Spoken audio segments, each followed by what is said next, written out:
Hello अस्सलाम वालेकुम। आप देख रहे हैं यूट्यूब चैनल डॉक्टर जलील असलम ऑफिशियल। और आप हर रोज मुझको देखते चले जाइए। नित नई नई गुफ्तगू के साथ मैं आपके लिए हर रोज आता हूँ। कौम लूत, जिन्होंने ऐसी बुराई को इजाद किया जो उनसे पहले दुनिया में किसी कौम ने ना की थी, ऐसी बदकारी जिसकी मिसाल तारीख में कहीं नहीं मिलती, उस कौम ने ऐसा किया।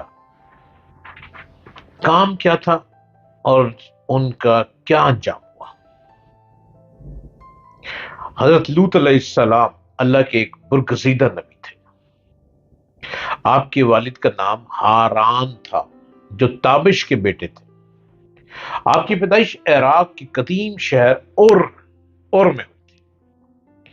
उस शहर में इब्राहिम अलैहिस्सलाम का मस्कन था। दरअसल लूत अलैहिस्सलाम के वालिद हारान हजरत इब्राहिम अलैहिस्सलाम के सगे सगे भाई थे। यानी हजरत लूत अलैहिस्सलाम के वालिद हजरत इब्राहिम के भतीजे थे, क्योंकि हजरत लूत अलैहिस्सलाम के वालिद उनके बचपन में ही इंतकाल कर चुके थे।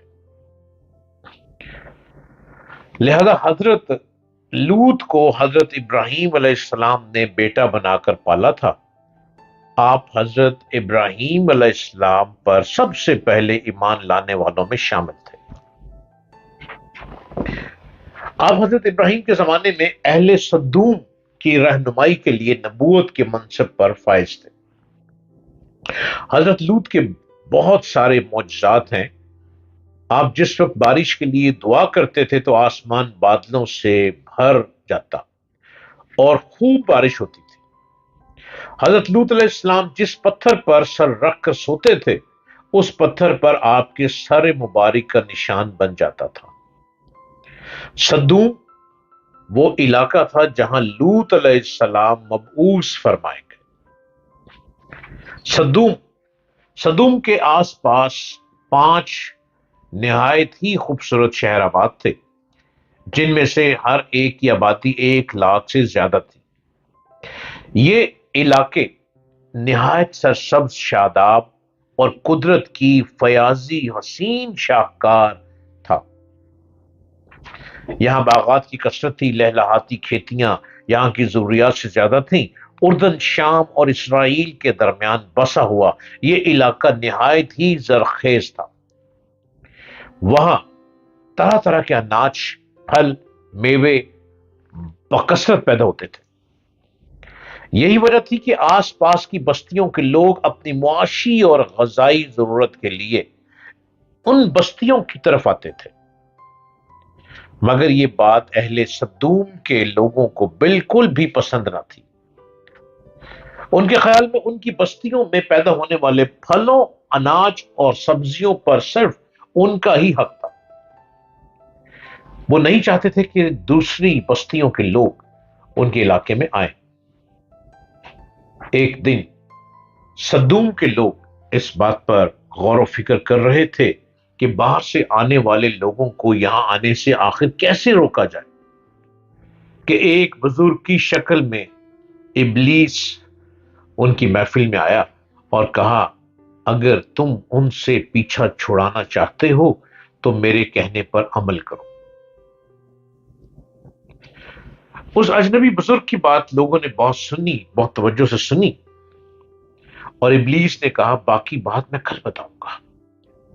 दूसरे दिन की इब्लीस एक खूबसूरत जवान लड़के के भेष में आया और उन्हें अपनी औरतों की बजाय मर्दों के साथ बदकारी सिखाई।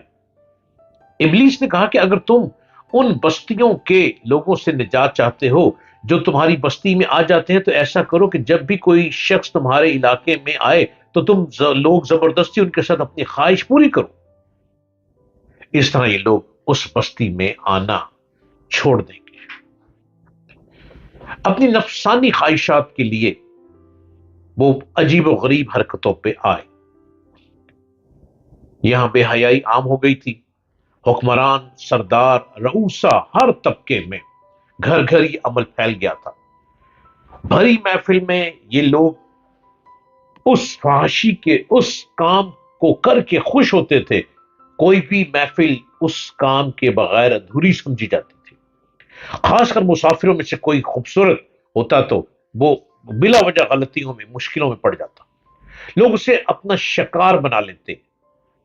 تلمود میں لکھا ہے کہ اہل صدوم اپنی روزمرہ کی زندگی میں سخت ظالم، دھوکہ باز اور بد معاملہ تھے. کوئی مسافر ان کے علاقے میں بخیریت نہیں گزر سکتا تھا. کوئی غریب ان کی بستیوں سے روٹی کا ایک ٹکڑا نہ پا سکتا تھا. کئی مرتبہ ایسا ہوتا تھا کہ باہر کا آدمی ان کے علاقے میں پہنچ کر فاقوں سے مر جاتا تھا اور یہ لوگ اس کے کپڑے اتار کر اس کی لاش کو برہنہ دفن کر دیتے تھے.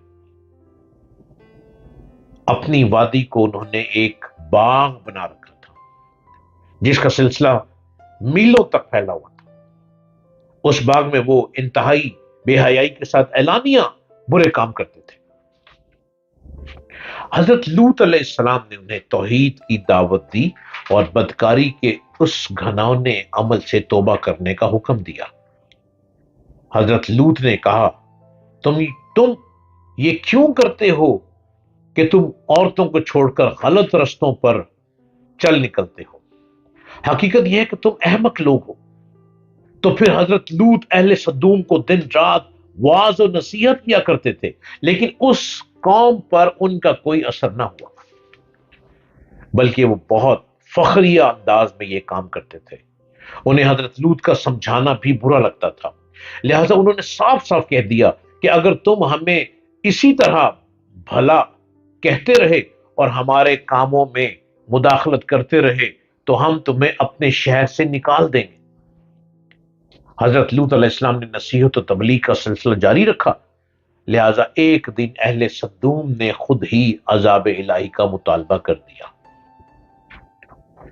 اللہ تعالیٰ نے اب تک ان کے اس بدترین عمل فحاشی اور بدکاری کے باوجود ڈھیل دے رکھی تھی. لیکن جب انہوں نے حضرت لوط علیہ السلام سے ایک دن کہا کہ اگر تم سچے ہو تو ہم پر عذاب لے آؤ، لہذا ان پر عذاب الہی کا فیصلہ ہو گیا. اللہ نے اپنے خاص فرشتوں کو دنیا کی طرف روانہ کر دیا. یہ فرشتے دراصل حضرت میکائیل، جبرائیل اور اسرافیل علیہ السلام تھے. پھر یہ فرشتے حضرت لوط علیہ السلام کے گھر تشریف لے آئے. حضرت لوط نے جب ان خوبصورت نوعمر لڑکوں کو دیکھا تو سخت گھبراہٹ اور پریشانی میں مبتلا ہو گئے. انہیں یہ خطرہ محسوس ہونے لگا کہ اگر ان کی قوم کے لوگوں نے انہیں دیکھ لیا تو نہ جانے وہ ان کے ساتھ کیا سلوک کریں گے. حضرت لوط علیہ السلام کی بیوی کا نام وائلہ تھا. اس نے آپ پر ایمان نہیں لائی تھی اور وہ دراصل منافقہ تھی، وہ کافروں کے ساتھ تھی. لہذا اس نے جا کر اہل صدوم کو یہ خبر دے دی.